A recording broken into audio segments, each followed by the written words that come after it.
মাধ্যমে শিক্ষা কেন্দ্র। আমরা এখানে ফুটবল খেলা, দড়িলাপ খেলা, খেলা, ছবি আঁকা, নাচ, গান, এইগুলো আমাদের এই বিনোদন থাকবে আনন্দ স্কুলে।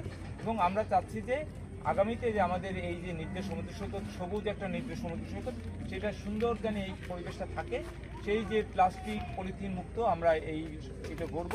এবং আগামীতে এইখানে যারা আসবে তারা যেন বলতে পারে যে এই শিক্ষার্থীদের মাধ্যমে এই নির্দেশ সমুদ্র সৈকতটি অনেক সুন্দর, পরিষ্কার পরিচ্ছন্ন আছে।